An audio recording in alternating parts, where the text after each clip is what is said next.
Maths का part 2 में 48 which of the following can not be considered as a feature of constructivist mathematics classroom. तो इसमें से जो नहीं है, not considered a feature of constructivist mathematics classroom, तो वो क्या रहेगा इसमें?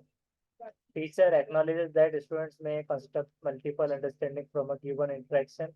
Objective type test item are used as primary means of class assessment. 48 का थर्ड बिल्कुल सही है इसमें। नेक्स्ट है 49, which of the following statement is in agreement with the constructionist view of mathematics? Mathematics is about learning facts. Mathematicians are required to discover the truths. Mathematics is entirely objective. Visualization is an important aspect of mathematics. तो कौन सा है?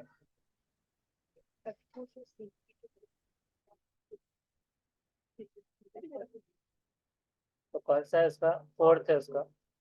Fourth है कि visualisation is an important aspect of mathematics. 50 है कि which of the following activities is best suited for the development of special understanding among children.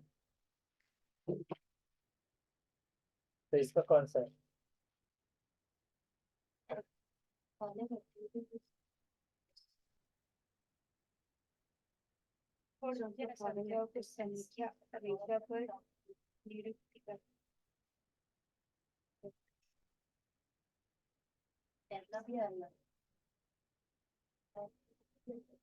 तो 50 का है फर्स्ट, ये drawing the top view of a bottle. ये activity suit होती है development of special thinking. Special मतलब एक के बाद दूसरा कौन सा आएगा तो वो उस हिसाब से आता है। तो drawing the top view of the bottle, ये एक व्यू है तो टॉप व्यू कैसे रहेगा? अगला लोकेटिंग सिटीज वगैरह नहीं है। नेक्स्ट है which of the following is not true with respect to the learning mathematics. इसमें से मैथ सीखने के हिसाब से सही जो नहीं है। Ability to perform and excel in mathematics is innate, मतलब कुदरती होता है। या फिर teachers believe about learners have powerful impact on learning outcomes. Student socio economic background impacts their performance in mathematics. Schools language of instructions can impact a child's performance in mathematics. Second sir.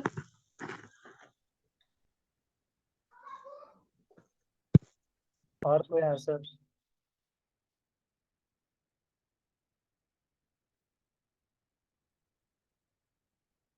उसका है first के जो नहीं है सही, तो वो ability to perform and excel in mathematics is innate, कुदरती तौर पे परफॉर्म करना और एक्सेल होना मैथमेटिक्स में कुदरती नहीं होता। टीचर बिलीव करता है अबाउट पावरफुल इम्पैक्ट कर सकते हैं आउटकम में, असर होता है, ये बिलीव रखते हैं कि learner have powerful impact on learning outcomes. और student socio economic background impact their performance in mathematics. Schools language of instruction can impact a child's performance in mathematics.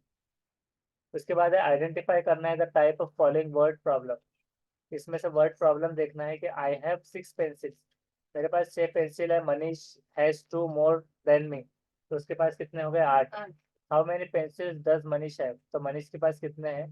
तो ये क्या है? कंपैरिजन एडिशन है या कंपैरिजन सब्सट्रैक्शन है या take away addition है या take away subtraction? First addition. तो देखते हैं 52 का फर्स्ट सही है, कंपैरिजन एडिशन, कंपेयर करने वाला, तुलनात्मक एडिशन, उस पर लगा हुआ है।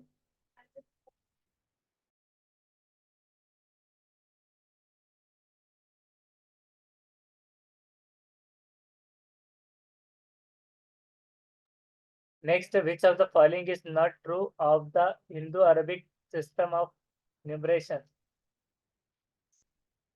तो इसमें से Hindu Arabic system of numeration के हिसाब से जो सही नहीं है, the position of a digit in a number decades it's value, it is additive in nature, it follows the base 2 system, it is manipulative in nature. Sir second. 53 का third है, it follows the base 2 system, ये सही नहीं है। Additive nature होता है, position of digit in number dictates करता है उसकी वैल्यू, और मल्टीप्लिकेटिव नेचर है। तो फॉलो बेस 2 सिस्टम ये नहीं है। ये याद रख लीजिए। उसके बाद है आइडेंटिफाई करना है desirable practice for teaching geometry at primary level. Primary level पर ज्योमेट्री के लिए एक डिजायरेबल प्रैक्टिस क्या है? Geometry at primary level should be limited to recognition of simple basic shapes. The teacher should begin by giving clear definitions of simple shapes and showing examples. Children should be given ample opportunities to develop an intuitive understanding of space. और fourth है कि developing extensive geometric vocabulary need not to be an objective at primary level. First होगा sir, second sir definition के साथ shapes बताओ। उसका third desirable practice ये है कि children should be given ample opportunities to develop an integrative understanding of space. ये क्यों नहीं हुआ? Developing extensive geometric vocabulary need not था उसमें, नॉट एन ऑब्जेक्टिव प्राइमरी। और ये क्यों नहीं हुआ? The teacher should begin by giving clear definition देके नहीं शुरुआत करेंगे शेप्स की और examples. Geometry at primary level should be limited to recognition of simple basic shapes. तो लिमिटेड नहीं होता, तो उस हिसाब से एम्पल अपॉर्चुनिटीज, भरपूर अवसर दिए जाने चाहिए। नेक्स्ट है which of the following is an indicator of mathematical reasoning. इसमें से कौन सा एक गणितीय तर्क का सूचक है? Ability to provide definition of mathematical concepts, ability to provide a justification for mathematical procedure, ability to calculate efficiently, ability to recall the correct formula in different situations.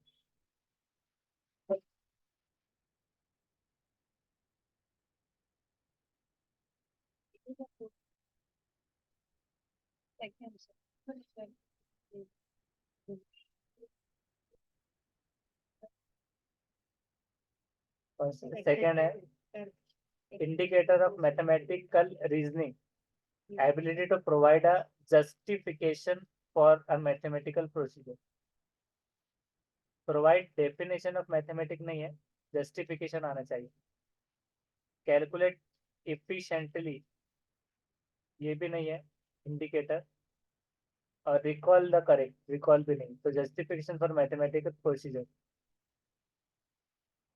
The price list of vegetable in a supermarket is as given. Tomato 1 kg 40 रुपए का, potato 2 kg 25 का, carrot 250 ग्राम 20 का, bottle gourd 1 kg का 10 रुपए का, chillies 10 kg 10, lemon 4 pieces 10। अब ये list है। अब इसमें बताता है कि संजय खरीदता है आधा किलो टमाटर, 1 किलो आलू, आधा किलो गाजर और 250 ग्राम जो है तो मिर्चिया और 6 लीमू। तो he gives a note of 200 clerk करने के लिए काउंटर पे, बिल क्लर्क के पास। तो कितने उसको वापस मिलेंगे? टमाटो आधा किलो, तो 1 किलो वाला 20 हो गए। 10 रुपए। हाँ, 10 रुपए का 2 किलो का रेट 25 रुपए, 12.5। किलो ना 20 रुपए का हुआ ना, आधा किलो 20 का हुआ। और आलू कितना आना उसको? आलू का लिखिए 12.5 रुपये।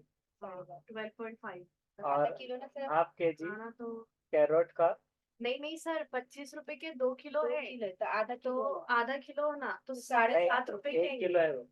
कभी भी अच्छे से पढ़ना है सवाल, ज्यादा अरे नीचे है डिस्कस वगैरह करने में कैसे है। हाँ 1 किलो तो 12.5 वो। और कैरेट आधा किलो कैरोट तो 40 रुपए लगाइए उसपे। और 250 ग्राम चिलीज, नहीं ना 250 ग्राम वो ग्राम वाले तो 20 रुपए चिलीज है ना, बराबर है ना। कैरेट रे चिलीज का बोल 1 किलो, हाँ आधा किलो कैरेट तो सर 250 का चिलीज 250 ग्राम चिलीज का जो है तो 250 ग्राम, तो 50 का 100 ग्राम का कितना है? 10। तो 50 का कितना होगा? 5 रुपये। 25 रुपए का 25, तो वो हिसाब से 25। चिलीज का 25 और लेमन कितना होना? 6 लीमू, तो यहाँ 4 पीस का 10 था, तो 2 कितने के हो रहे? 5 5 तो 15 15 रुपए का। अब कितने में टोटल? सर फर्स्ट 112 रुपए 50 पैसे नहीं सर, पर 2 आ रहे ना, 50 पैसे नहीं आ रहे। 112 के बाद 0.2 आ रहा ना, 50 नहीं आ रहा। फर्स्ट टीचिंग हमने दे दे 8 सर, काय में मनी विल गेट बैक। 200 रुपए में से वो है ना सर फर्स्ट यूज का 56 का देखते हैं। सेकंड इसका सेकंड तो ऐसा उसको हवा में कैलकुलेशन नहीं करना रहता, उसको लिख कर करना है। नेक्स्ट है I am are 2 digit number, the digit in tens place and the digit in unit place are consecutive prime number, the sum of digit in multiple of 3 and 4। तो नंबर क्या है वो? 10 सर, एक 2 digit का number है, 10 the digit in 10 place और digit in unit place are consecutive prime number, sum of digit multiple of 3 and 4। 3 and 4 से multiple 35।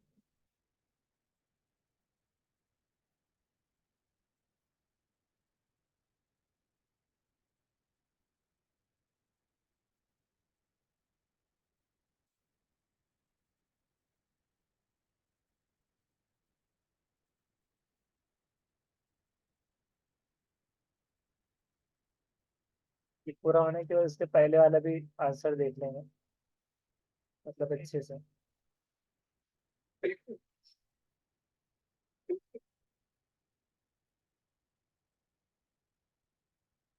तो इसको कैसे करेंगे solve?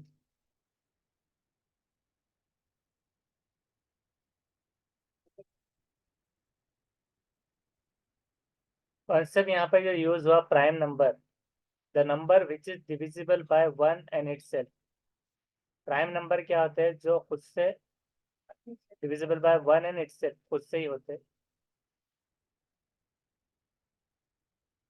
2 3 5 7 etcetera, which will which the with the help of option की help से, taking option number 1, let the number be 57। एक 57 number अगर consider किया गया, तो sum of digit of multiple of 3 and 4 जो बताया था, sum of digit is multiple of 3 and 4। तो 3 multiply by 4 is equal to 12 है। तो यहाँ पर सम ऑफ डिजिट 57 में 5 और 7 का डिजिट मिलकर 12 बनता है, ऐसा था। इसको उर्दू में कैसे बनाएंगे बताइए सवाल। मतलब इसमें कॉम्प्लिकेटेड हो रहा था। मैं 2 डिजिट का नंबर हूँ, ऐसा डिजिट जो 10 की प्लेस और डिजिट इन यूनिट प्लेस पे, ये क्या है? कॉन्सिक्यूटिव प्राइम नंबर, जो प्राइम नंबर के तौर पे आएगा। तो सम ऑफ डिजिट और उनका जमा करने पर 3 और 4 की सम ऑफ डिजिट इस मल्टीपल ऑफ 3 और 4 के बराबर में वो आएगा। मतलब इसके मल्टीप्लीकेशन में जो 12 है, तो 3 और 4 12, ये डायरेक्ट ही लगा लेना। और अब उसमें जो 5 और 7 लिया हुआ था 57, तो वो इस हिसाब से लिया गया था कि 7 और 5 12, तो 57 लिया गया था। मतलब आप उसको कोई भी नंबर नहीं ले सकते डायरेक्टली, लेट द नंबर भी 57 अकॉर्डिंग टू दिस। तो ऐसे में आते हैं।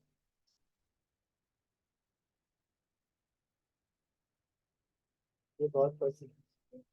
अब सर नेक्स्ट सही उसके, बोलते हैं ना उसको हिंसे का मजबूर हाँ इनसे क्वेश्चन। इसमें आपने क्या गलती किए थे बताना। ग्राम हाँ, ग्राम में ये क्वेश्चन जो अभी नए जो ज्वाइन हुए, तो उन्होंने भी सॉल्व करना है, और इसमें क्या गलती आपने की।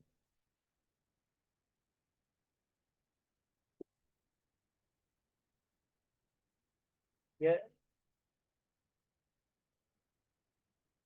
ये मतलब रियल लाइफ से जुड़े हुए क्वेश्चन है, तो इसमें तो गलती नहीं आना चाहिए, क्योंकि इसके लिए आपको जरूरी नहीं कि क्वेश्चन देखना। खरीदने जाना पड़ता और बार्गेनिंग करना।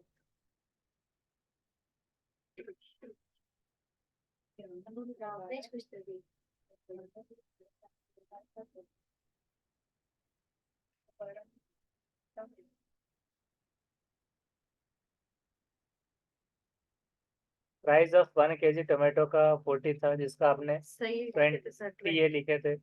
प्राइस ऑफ 2 kg पोटैटो का ये 25 लिखे तो 1 kg पोटैटो इसका 12.5 और 250 कैरेट का ये 220 250 ग्राम कैरेट का। तो कैरेट यहाँ पर कितना था 250 ग्राम और 20 तो ये हिसाब से यहाँ आ गया आधा किलो का 40 40 ये बराबर था। हाँ। फिर चिल्लीज का ये 10 था तो ये हिसाब से 25 ये भी बराबर लगाए थे। प्राइस ऑफ लेमन जो है तो 15 ये लगाए थे। हाँ तो ये था लेकिन उसमें से 200 में से इतने निकालना था अच्छा 112 तो आपने डायरेक्ट क्या कर दिया ये सम कंसिडर कर दिया। तो ऐसा वहाँ करके मत आइए यहाँ किए वहाँ मत कीजिए। नेक्स्ट है the parking rates of car in railway. Parking rate जो है तो कार इन रेलवे का ऐसे क्वेश्चन है ये। स्टेशन पार्किंग में डिपिक्टेड एज फॉलोस। तो वो क्या है कि अप टू मतलब अगर 2 घंटे से ऊपर अगर व्हीकल रहती है तो 50 रुपये, more than 2 hours and up to 5 hours ये 75 और आफ्टर 5 आवर्स के 10 पर extra hours up to 8, more than 8 hours and up to 12 hours का 150। तो उस हिसाब से more than 12 hours and up to 12 hours का 250। तो राजीव पार्क करता है उसकी कार को 7 बजे से और वापस आता है उसको लेने 4:30 बजे। तो पहले ये बोलिए कि कितने घंटे टोटल उसने खड़े किया। 7 से काउंट कीजिए 8 9 10 11 12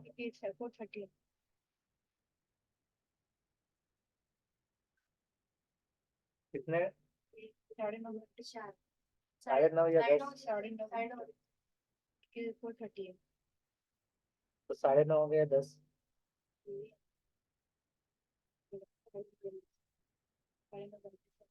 हाँ तो 9:30 के हिसाब से क्या आ रहा है more than 8 hours and up to 150। तो 58 का देखते हैं सेकंड बराबर है। तो ऐसा डायरेक्ट यहाँ काउंटिंग की ये चार्ट ना भी देख लीजिए। नेक्स्ट है which of the following is at third place when the numbers are arranged in ascending order.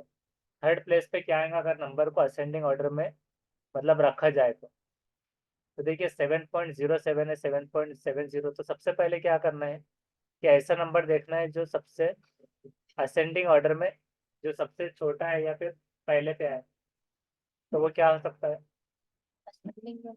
Ascending में।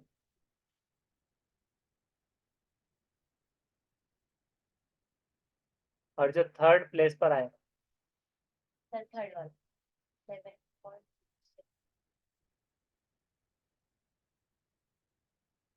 पहले क्या आएगा वो बताइए 0.77 है के पहले फिर उसके बाद 7. सेकेंड वाला फर्स्ट पे और थर्ड पे सेकेंड वाला और उससे पहले तो ये भी है ना 0.07। क्या ये है थर्ड वाला 59 का थर्ड सही जवाब है।